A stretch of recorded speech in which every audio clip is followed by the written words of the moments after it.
I looked back at him. He said, "You son of a bitch, if you look back one more time, I'm going to bust your head." I tried to make believe it was him, you know.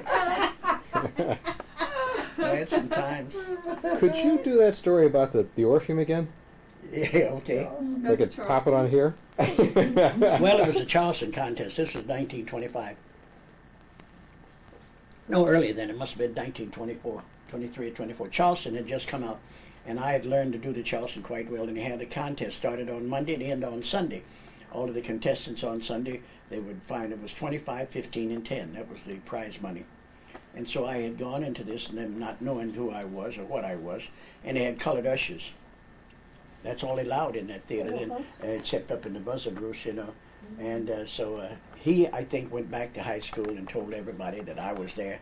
And every sucker from Lincoln High School and everywhere else showed up that night, you know. Naturally, I won. It went by the applause of the audience, and they tore the roof off the house. And so I won.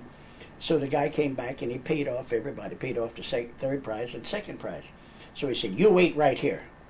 I said, "Okay." You were supposed to get the first prize. Yeah, I was well, see, they always pay the third first, then the second, now they come to first. Yeah, the first. So he said, "You wait here."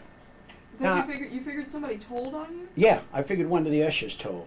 Oh. I think I found out later who it was. Preston told me who it was because he got out and told everybody. I told on him, you know. Anyway, I didn't like the way he said, "You wait here." And I see him coming back, and he's got the two big guys with him. I know they're policemen, you know. And I see this black box, got all this money in it, tickets. So I just grabbed a handful of money and I started out the door. Everybody's going out at the same time. So he said, "Catch that nigga." He run like, "Catch that nigga," to me. "Catch that nigga." I kept hollering, "Catch that nigga." People said, "What nigga?" I said, "The one that got my money. He's got my money." They knew I had won. So they thought one of these niggas had snapped my money up, you know. And I ran straight to the railroad station, got a freight train. You familiar with the Woodland Bridge? Yes. This is where we used to have our sexual affairs under the Woodland Bridge. Under the bridge, yeah. You weren't sexually promiscuous. Oh, me? Yes, I was. Oh, he was innocent as the day. Yeah. That he was born. Yeah. Or somebody else was yeah. born. You don't have to say that. You have to tell them about the story about Joe Louis in the Roosevelt Hotel in New Orleans. Oh, this is 49. 1948, 49. We'd just come back from Europe, and I had booked Joe into New Orleans, Louisiana, doing an exhibition. Joe Louis. So meanwhile, he said, "See if you can't get us on the golf course." They didn't allow no colored people playing on the golf course. So I called, and sure enough, he said, "Oh, the champ? Oh, yes, bring him down, by all means." He said, "I'll have one of the teachers and myself." This is one of the vice presidents. So anxious to talk to Joe Louis, you know. So we went down by Eastern Airlines. We got on Eastern Airlines, and we got off at 9:30. Now, we're supposed to tee off at 11 o'clock. That's a time we'd set up because we get there at 9:30. So we jump in the limousine, sit there 15 minutes, 10, 15 minutes, seems like an hour. So Joe said, "What the hell are you doing? Let's get out of here. I want to get to the golf course, hit some balls, you know." So you see these four guys standing up with the chevrons on and all that, you know. He said I go over and ask him. I said, "Excuse me, gentlemen." He said, "Excuse me, are you the gentleman that's with Mr. Lewis?" I said, "Yes, I am. Mr. Lewis down there, you know, he's a champ." He said, "Well, we're trying to figure out what to tell him." I said, "What do you mean, what to tell him?" That we can't ride any colored people on the bus. I said, "No problem."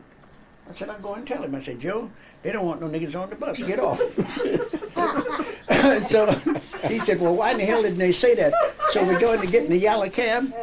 So he pushes me in the cab. The cab driver said, "I can't take the champ." I said, "Why?" He said, "We can't ride colored and white together." So Joe said, he said, "But there is a cab on the other side that will take you. You go over there with him." And Joe said, "White boy, lead the way over to the other cab." So we get to the cab. Joe goes to get in the cab. This black guy turned around and said, "I can't take him with me, champ." So he said, "White boy, go get that's what he said. "White boy, go get the other cab." So I said to the cab driver, he's apologizing to me all the way down while I'm driving him to the motel. Didn't have a hotel for black people in New Orleans then. So went on. So I walked in as always, and I walked up to the desk and I signed Joe Louis, Leonard Reed. She looked at me and said, "Are you Mr. Reed?" I said, "Yes, ma'am." She said, "Well, you see that sign? You can't stay here." So by this time it's 10 o'clock, you know, 10. We got to get to the golf course. So she said, "Oh, don't worry about it. I'll find somewhere. I'll find some place." So the guy said, "Who's going to take us?" So Joe said, who's going to take it? She said, my husband is going to take you down there. So he said, sir, would you ride in the back and let Champ ride up in front? I just thought maybe he wanted to set Joe in the front, but I'm a back. So Joe said, white boy, finally got you in the back of the bus, didn't we? So we go on to the golf course, and we meet very nice guys. We play 9 holes, just a 9-hole exhibition. So he said, Leonard, where you staying? I said, I don't have a place to stay. Well, don't worry about it. I'll call the Roosevelt Hotel. So they called the Roosevelt Hotel and made arrangement for me. Joe said, pick you up at 7 o'clock. Exhibition is 8. He's only going to fight 2 rounds, you know. So I went in there, showered. About 6 o'clock, 7 o'clock. Knock on the door. Yes, bellboy. I said, yeah, well, what? I didn't send for no bellboy. So I opened the door. I said, can I help you? He looked me dead in the eye. He said, Mr. Reed, are you colored?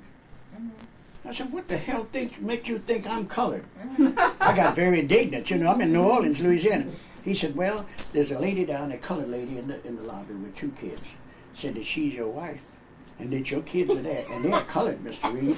If you're passing, Mr. Reed, I think you better come out of here now. I said, I'll help you out here.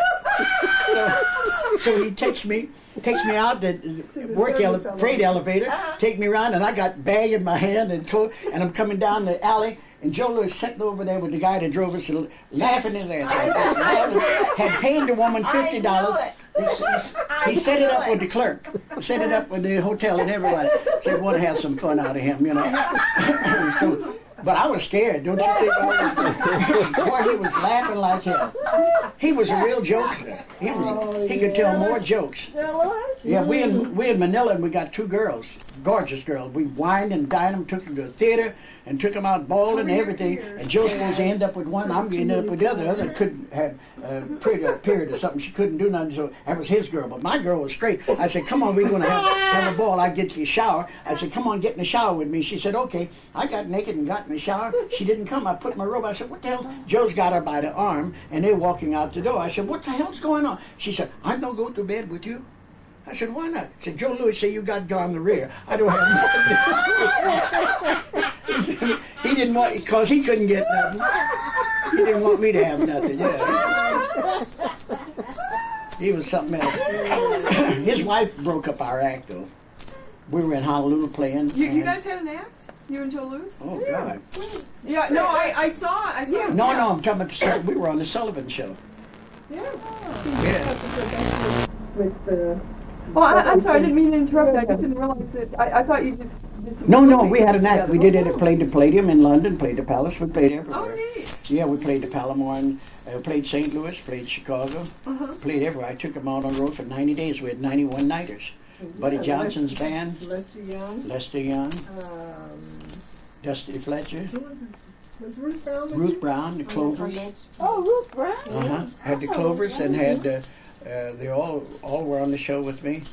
Well, I didn't mean to interrupt. Tell us your story. I don't know what was I saying. What was he saying? What was he saying? Oh, he finished. He finished telling us about New Orleans. No, he was saying that Joe Louis's wife broke Oh, up. right. His last one. Something like that. I had said to Barbara, I said, come on, we're going to Hawaii. Barbara said, I don't want to go to Hawaii. Forget it, you know. I said, okay. I said, if you don't want to do. So she said, is Martha going? I said, no, Martha's not going. She didn't want Joe to be in show business. That was number one, because all the women, all the The glamour. lawyer woman. Yeah, lawyer. Yeah. So I said to Joe, we'd been there maybe 2 weeks. And we got a match tomorrow. $100 a man aside. So I said, Joe, tonight please do one thing for me. Don't have nobody in the room. Don't get no woman.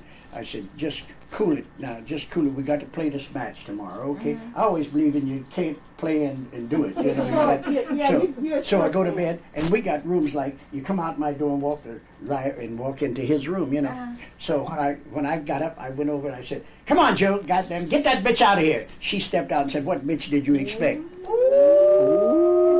She came without letting anybody know that she was coming. His wife. Yeah, his wife. Was she in there with Joe, or she was just out in the hall? No, she was in there, and she'd come in at 2 o'clock that morning, or 3 o'clock after we closed, because the club closed at 2 o'clock. So she arrived after 3 o'clock in some flight. And I didn't know she was there. I was home. I was in my room asleep, you know. And she said, which bitch did you expect? she didn't like me at all. You know, that was the end. She tried to Well, stop she it. didn't like any of his friends, the Mills brothers. Oh, that Harry was Mills ter- used to be one of their, Oh. you know, these guys played all the time. Yeah, Harry Mills went to the house pick to pick him him up. up. Said he was sleeping. Yeah, yeah. Yeah, She he- said, I'm Harry Mills. She said, yeah, I know who the hell you are, but he ain't going nowhere today. Wow. Yeah. She wanted him all to herself. Yeah. Yes, She wanted him like a trophy. Many men do that. Yeah. That's With right. women, they make a woman into a trophy, and that's what she did with Joe Louis. But Yeah. at that time, we weren't wise enough to know that women do Right. trophies Women could just do like it. men. See, do he didn't trophies. get married until I got married. Yeah. From the time he broke up with Marva, and had him on the road all those years, he never thought about getting married. He didn't know I was married to Barbara. One day, That's a whole nother story. Barbara.